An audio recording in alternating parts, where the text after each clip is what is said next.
အပိုင်း999ရဲ့အစမှာတော့ဘင်မောင်တယောက် Brook နဲ့ Frankie တို့ရဲ့စိုက်ကယ်နဲ့အတိုက်ခံလိုက်ရပြီးလဲကျသွားပါတယ်။သူမရဲ့အုတ်ထုပ်ကသူမကိုအော်ခေါ်နေပေမဲ့သူမကတော့လုံးဝကိုနိုးမလာတော့ပါဘူး။အဲဒီနောက်မှာတော့အုတ်ထုပ်ကအမေကြီးကိုဟိုကောင်နှကောင်စိုက်ကယ်နဲ့တိုက်ပစ်လိုက်ပြီးဆိုပြီးအော်ဟစ်နေပါတယ်။တစ်ဖက်မှာလည်းစိုက်ကယ်နဲ့တိုက်ပြီးမသိချင်အောင်ဆောင်နေတဲ့ Frankie နဲ့ Brook တို့နှစ်ယောက်ကမင်းတို့ဘာသာမင်းတို့ကြိုက်တယ်လို့ငါတို့ကတော့ဂယူးမဆိုင်ဘူးဆိုတဲ့အထာနဲ့ဂိုက်ဖမ်းနေပါတယ်။အဲဒီအချိန်နာမီကသူမရဲ့အသက်ကိုကယ်တင်ပေးလိုက်တဲ့ Frankie ကိုအတင်းသွားဖမ်းနေခဲ့ကကျေးဇူးတင်နေခဲ့ပါတယ်။နောက်ပြီးအကိုကြီးစာဒီမှာရှိမယ်ဆိုရင်ဒါကတော်လေးကိုအကူကြီးကြီးမားမားဖြစ်လာမှာဆိုပြီးသူမကကျေနပ်နေပါတယ်။တစ်ဖက်မှာလည်းဟီယိုဂရိုကသူ့ရဲ့အဖွဲ့သားတွေကိုချက်ချင်းတိုက်ခိုက်ဖို့အတွက်အမိန့်ပေးလိုက်ပါပြီ။ဒါကြောင့်ဆာမူရိုင်းတွေလည်းဓာတ်ရဲဓမြတွေအခွင့်အာဏာတော့တိုက်ခိုက်လိုက်ကြပါတယ်။နောက်ပြီးဆာမူရိုင်းတွေကသူတို့ရဲ့ဓာတ်တွေကိုကင်မြောက်ပြီးအောင်ပွဲခံနေပါတယ်။ Frankie ကတော့သူ့ရဲ့အထာကြကြရေဗန်မျက်မှန်ကြီးကိုကောက်တင်လိုက်ပြီးဘွဲတော်ကြီးကစားတော်စားတင်နေပြီလို့ဆိုလိုက်ပါတယ်။ဒါပေမဲ့သူတို့အနေနဲ့သူများတွေထပ်ပိုးပြီးနောက်ကျမှရောက်လာတာဖြစ်တဲ့အတွက်တိုက်ခိုက်မှုပိုင်းမှာပို့ပြီးတော့စူးစမ်းပေးရမယ်လို့ Brook ကထားပြောပါတယ်။ဂျင်မီကရော်ဘင်ကိုဘယ်လိုပဲဖြစ်ဖြစ်ကောက်ရုပ်ထုတ်အဖွဲ့သားတွေထပ်မံရောက်ရှိလာပြီးမို့အကူကြီးတော့ဖြစ်လာမှာပါလို့ဆိုပါတယ်။လူဗီကရုတ်တရက်ရောက်ရှိလာတဲ့ Brook နဲ့ Frankie ကိုကြည့်ကကျင်းနေခဲ့ပြီးအခုဆိုရင်သူကိုယ်တိုင်ကိုကြအပေါ်ကိုတက်သွားပြီးကင်းယမွန်တို့အုပ်စုကိုကူညီနိုင်ပြီလို့ဆိုတာသဘောကျနေပါတယ်။တစ်ဖက်မှာလည်း Usopp နဲ့ Chopper တို့နှစ်ယောက်ကအေယာမတတ္တဝါကြီးရဲ့လက်ထဲမှာကိုယ်ယူကာရဖြစ်နေပါတယ်။အကြောင်းကတော့အေယာမတတ္တဝါကြီးတွေကသူတို့ရဲ့တင်ကားကိုဝိုင်းလူနေတာကြောင့်ပါ။ဒါကြောင့်အထဲမှာရှိတဲ့ Chopper နဲ့ Usopp တို့နှစ်ယောက်လည်းငရုတ်စုံတွေကိုထည့်ထောင်းသလို feeling ကိုခံစားနေရပါတယ်။ Usopp ကတော့အေယာမတတ္တဝါကြီးတွေကိုချိန်ဆနေပါတယ်။ငါတို့ရဲ့ Brachio တင်ကားဆက်ရုပ်ကိုအယုတ်လေးလိုမဆက်ဆန်တဲ့ဆိုပြီးပောက်ကွဲနေပါတယ်။အဲဒီနောက်မှာတော့သူတို့ရဲ့ Brachio ကိုတတ္တဝါကြီးတွေကဆွဲဖွင့်နေတာကြောင့်သူတို့နှစ်ယောက်လည်းကြောက်လန့်လုံနေခဲ့ပါပြီ။ Usopp ကတော့ Chopper ကိုဘယ်လိုပဲဖြစ်ဖြစ်အားတင်းထားဖို့နဲ့ပြန်တိုက်ရမယ်ဆိုပြီးနှိမ့်သိမ့်ပေးပါတယ်။ဒါပေမဲ့ကန်ဆိုးစွာနဲ့ပဲသူတို့ရဲ့ Brachio ကအေယာမတတ္တဝါကြီးတွေရဲ့ဂိုင်းပေါက်ချင်းကိုခံလိုက်ရကနှစ်ယောက်စလုံးမူးဝေသွားပါတော့တယ်။ Usopp ကဒီလောက်ထိတိုက်ခိုက်ခံထားရတာတော့မှအပွန်းစင်းရတစ်ခုမှမရှိသေးတဲ့ Brachio ကိုယုံကြည်ထားဖို့နဲ့တိုက်ပွဲကိုပြန်လည်စတင်ဖို့ပြောရင်းလစ်ချသွားပါတော့တယ်။အဲဒီနောက်မှာတော့ Chopper တယောက်ကားကောင်းကန်းတွေကနေထွက်လာပြီးပြစ်မှတ်တွေကိုသူတို့နောက်မှာလို့ Usopp ကိုလှမ်းတီးပေးလိုက်ပါတယ်။ဒါကြောင့် Usopp လည်းအနောက်ကိုချက်ချင်းပြန်လှည့်လိုက်ပြီးအေယာမတတ္တဝါကြီးတွေနဲ့မျက်နှာချင်းဆိုင်အနေထားကိုအသိဉာဏ်ယူထားလိုက်ပါတယ်။ဒီလိုနဲ့သူတို့ကအေယာမတတ္တဝါကြီးတွေကိုတစ်ချက်ပြီးတစ်ချက်ပြစ်ခတ်လိုက်ကအဆုံးသတ်ပေးလိုက်ပြီး Chopper ကတော့ Usopp ရဲ့ပြစ်ခတ်မှုစကေးကိုချီးကျူးနေပါတယ်။နောက်ပြီးသူတို့အနေနဲ့ Brachio သားရှိမယ်ဆိုရင်ပင်မောင်းဖြစ်ဖြစ်အေယာမတတ္တဝါကြီးတွေပဲဖြစ်ဖြစ်ကြိုက်တဲ့ကောင်လာစမ်းမှာဆိုပြီးစိန်ခေါ်နေတာပါ။အဲ့ဒီအချိန်ဖောက်ခွဲမှုတွေကြားကနေပြန်လည်ထွက်ပေါ်လာခဲ့တဲ့အေယာမတတ္တဝါကြီးတွေကသူတို့ကိုစိုက်ကြည့်နေပါတယ်။ဒါအပြင်ဘာမှမဖြစ်သလိုပြုမှုနေတဲ့ပုံစံတွေကြောင့် Usopp တယောက်သွေးပြက်လို့သွားခဲ့ပါတယ်။ဒါကြောင့်နှစ်ယောက်လုံးကအောက်ဘက်ကိုပြန်ဆင်းလာခဲ့ပြီးပုံနေလိုက်ကြပါတယ်။အေယာမတတ္တဝါကြီးတွေကတော့ Brachio ကိုကလေးတွေကစားတဲ့အရုပ်တစ်ခုလိုသတ်မှတ်ပြီးကိုင်မြောက်ဆော့ကစားနေတာပါ။ဒီလိုအချိန်အထက်က Usopp က Brachio ကမပြတ်စည်းနိုင်ပေမဲ့အခုလိုမျိုးအလောက်ခံနေရရင်မူရာနဲ့တင်သိနိုင်တယ်ဆိုပြီးညှဉ်းညူနေပါတယ်။နောက်တစ်ခါမှာတော့ရဲတိုက်ထဲမှာပြေးလွှားနေတဲ့ယာမာတိုကိုတွေ့မြင်ရမှာဖြစ်ပြီးသူမရဲ့အနောက်ကိုအာတီကတောက်လျှောက်လိုက်နေခဲ့ပါတယ်။အာတီကယာမာတိုကိုရပ်ဖို့အတွက်လမ်းပြီးပြောနေခဲ့ပေမဲ့ယာမာတိုကတော့လုံးဝကိုမှရက်မပေးပဲ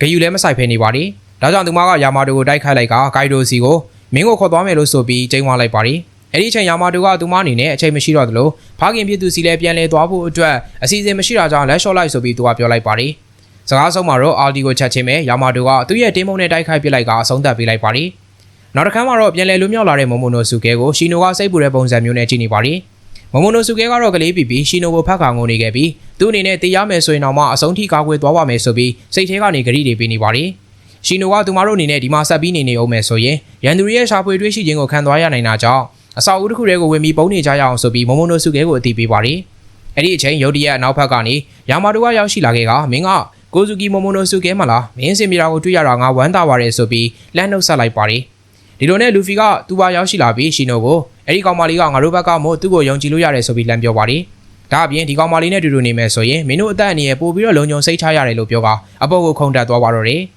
မိုမိုနိုဆူကဲကယာမာတိုကိုမင်းရဲ့နာမည်ကဘာတူလဲလို့လှမ်းမိပါတယ်။ဒါကြောင့်မလို့ယာမာတိုကအနားကိုခုန်ချလာပြီးသူ့ရဲ့နာမည်ကကိုဇူကီအိုရန်ဆိုပြီးမိတ်ဆက်လိုက်ပါတယ်။ရုတ်တရက်ကြားလိုက်ရတဲ့အိုရန်ဆိုတဲ့နာမည်ကြောင့်သူတို့ကအံ့ဩသွားကြပေမဲ့ရင်သားတွေနဲ့ဂျိုရီကိုကြည့်ပြီးမိုမိုနိုဆူကဲကမင်းကငါရဲ့အဖေမဖြစ်နိုင်ဘူးဆိုပြီးရန်တွေးလိုက်ပါတယ်။အဲဒီနောက်မှာတော့ယာမာတိုကိုမယုံကြည်နိုင်တော့တဲ့ရှီနိုကအငွေပုံးကိုအသုံးပြုပြီးမိုမိုနိုဆူကဲကိုခေါ်ကထွက်သွားပါတော့တယ်။တစ်ဖက်မှာလည်းဟီယိုဂရိုတယောက်ရှယ်ပွဲကျန်းနေခဲ့ပြီးသူကသူ့ရဲ့တပည့်ကိုရန်သူရင်ရောကရမ်းများပြလွန်းတာကြောင့်ဒီတိုက်ပွဲကတစ်သက်လုံးပြီးပါမလားဆိုကညှဉ်းညူနေတာပါ။တပည့်ဖြစ်သူကလည်းဒီငချိုလေးတွေနဲ့တိုက်နေရတာအချိန်ကုန်တာပဲရှိတယ်လို့ပြောလိုက်ပါတယ်။ဟီယိုဂရိုကဒန်ဂျီရိုရဲ့ပြောပုံအရဆိုရင်တိုဘီရိုပိုဆိုတဲ့ဒိုင်နိုဆောလိုကောင်မျိုးတွေကရဲတိုက်ထဲမှာရှိနေနေတာကြောင့်အဲ့ဒီကောင်ကြီးရဲ့ခေါင်းကိုငါတို့သွားယူမလားဆိုပြီးတပည့်ဖြစ်သူကိုတိုင်ပင်လိုက်ပါတယ်။နောက်တစ်ခါမှာတော့ဖရန်ကီကသတိလက်နေတဲ့ဘင်မောင်ကိုကြည့်ကဒီမိမကြီးနိုးလာတော့မယ်ထင်တယ်လို့ပြောလိုက်ပါတယ်။စကားဆုံးမှာတော့ဘင်မောင်တယောက်တကယ်ပဲပြန်လဲနိုးထလာခဲ့ပြီးသူမကအသိစိတ်မကပ်ဖြစ်နေပါတယ်။ဒါကိုမြင်တော့အနီးနားမှာရှိတဲ့သူတွေအကုန်လုံးလည်းထွက်ပြီးပြေးကြပါတော့တယ်။ ဒါပေမဲ့ Frankie နဲ့ Brooke ကတော့တချင်းတရေးနဲ့လုံနေခဲ့ကဂယူးမဆိုင်သလိုပုံစံမျိုးနဲ့လှမ်းရှိုးနေတာပါဘင်မောင်က Brooke ကိုငါနဲ့တူတူတည်းရတဲ့အိတ်သွားတဲ့အယိုးစုကောင်လေးမတွေ့ရတာကြားပြီးဆိုပြီးလမ်းနှုတ်ဆက်လိုက်ပါတယ်ဒါပြင်သူက Frankie ကိုလည်းမြင်သွားခဲ့ကနင်တို့အဖွဲ့ကအတော်ကိုထူးဆန်းတဲ့တတ်တော်တွေနဲ့စုပေါင်းထားတဲ့အဖွဲ့အစည်းတစ်ခုပဲလို့ဆိုလိုက်ပါတယ်ဒါကြောင့်သူမအနေနဲ့ရန်ကုန်သဘောကျရတဲ့အဖွဲ့တစ်ဖွဲ့ဖြစ်နိုင်တာမို့သူ့ရဲ့အိမ်မွေးတဲ့လိမ့်ဆန်စုဆောင်ရည်တွေကိုထည့်ထားဖို့မစောင့်နိုင်တော့ဘူးဆိုပြီးပြောနေခဲ့ပါတယ်နာမီကတားနေခဲ့ပေမဲ့ Frankie ကတော့သူ့ရဲ့ဗလာတွေကိုထုတ်ပြနေခဲ့ပြီးပင်လယ်အေဂရစ်ဆိုတာနဲ့တင်ကြောက်ရမှာလားဆိုပြီးရန်စနေတာပါ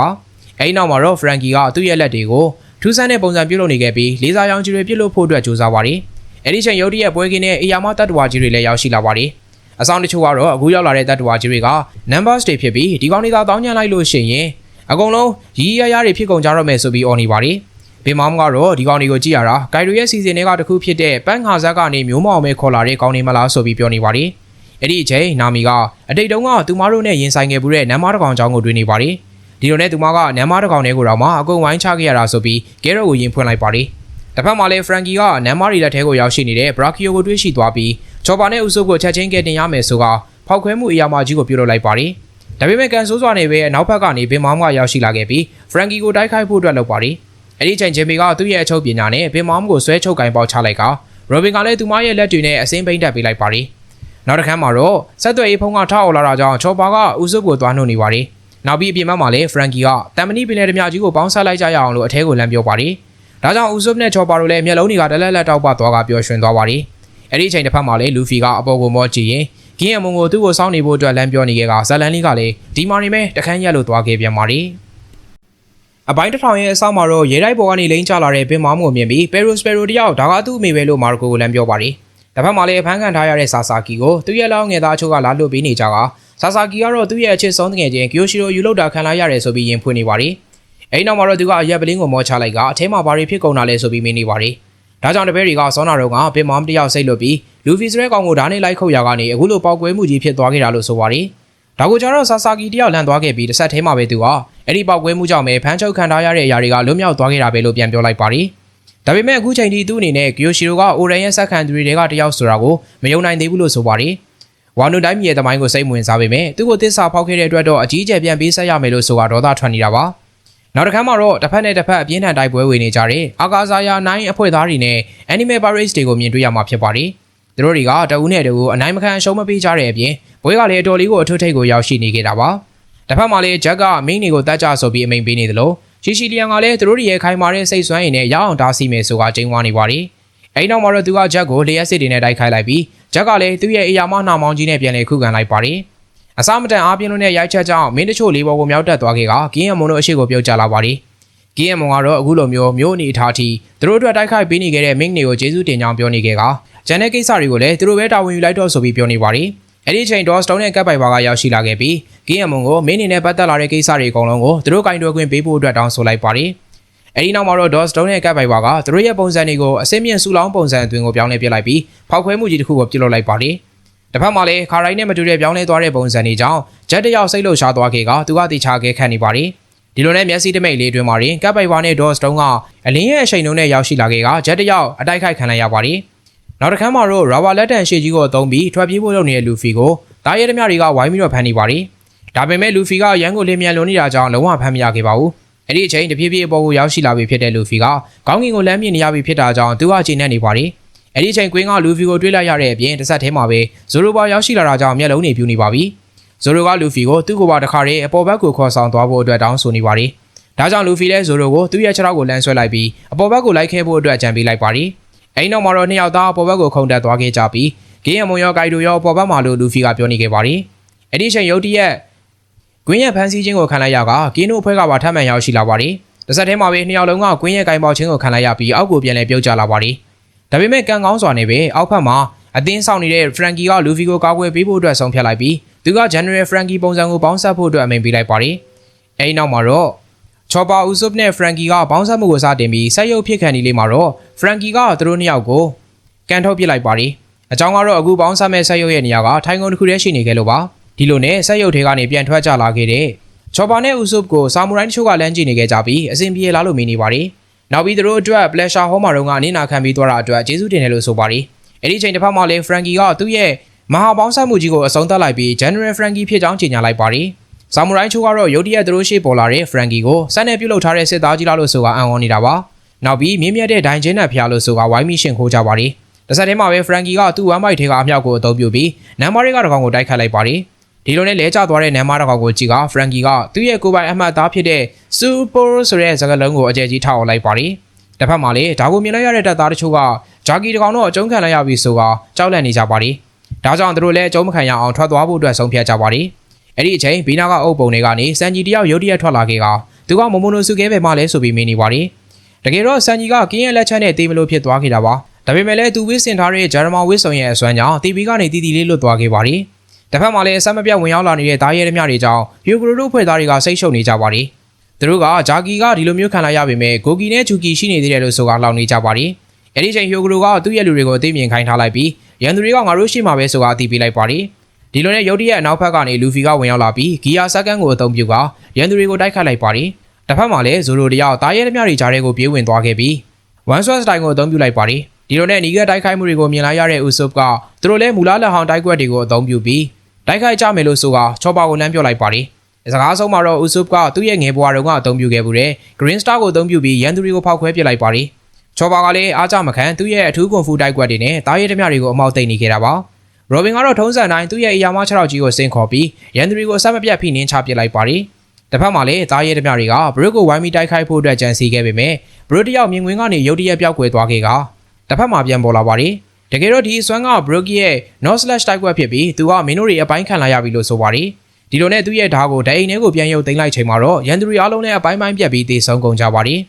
ဒီလိုအချိန်နာမီကတော့သူမရဲ့မော်ဒုတ်တန်ကိုအသုံးပြုကလျှက်စီးတွေကိုဖန်တီးပစ်လိုက်ပြီးသူမရဲ့နောက်ကိုလိုက်နေတဲ့ပိုးကောင်တပြားတွေပေါ်ကိုပြေးချလိုက်ပါတယ်တစ်ဖက်မှာလည်းစန်ဂျီကနာမီကိုကယ်တင်ဖို့အတွက်လာနေခဲ့ကလမ်းမှာပိတ်ဆို့နေတဲ့ရန်သူတွေကိုသူ့ရဲ့မီးချောင်းနဲ့ကန်ထုတ်ပစ်လိုက်ပါတယ်ဒါကြောင့်တပြားတွေအကုန်လုံးလည်းစန်ဂျီရဲ့လက်ချက်နဲ့ပဲလောင်ကျွမ်းသွားပါတယ်ဒါကိုမြင်တော့ဂျင်ဘီကသူ့ရဲ့အဖွဲ့သားတွေအတွက်အရန်ကိုဂုဏ်ယူနေပြီးသူကိုယ်တိုင်လည်းအဖွဲ့သားအသစ်တစ်ယောက်အနေနဲ့စူးစမ်းမယ်ဆိုပြီးလမ်းပြောလိုက်ပါတယ်ဒီလိုနဲ့သူစီကိုဝင်လာတဲ့တားရဲသမားကောင်တွေကိုငါးလူသားကရာတေးတိုက်ကွက်ကိုအသုံးပြုပြီးတစ်ချက်တည်းထိုးချပေးလိုက်ပါတယ်အဲ့ဒီထဲမှာအကောင်းဆုံးတိုက်ကွက်ပုံစံကတော့ဖရန်ကီရဲ့မူလားလက်ဟောင်းတိုက်ကွက်ဖြစ်ပြီးသူကခန္ဓာကိုယ်ကိုလှည့်ပတ်ပစ်လိုက်ကဓာတ်ဆက်ကြနီးစနစ်နဲ့ရန်သူတွေကိုရှင်းထုတ်ပစ်တာဖြစ်ပါတယ်နောက်တစ်ခါမှာတော့ဟီယိုဂရိုကအာရဘာယာရီမောနေခဲ့ပြီးသူကအကြောင်းတစ်ခုခုကြောင့်သူတို့နိုင်လိမ့်မယ်လို့ထင်နေခဲ့တယ်ဆိုကအဖွဲ့သားတွေကိုယင်ဖွင့်နေပါတယ်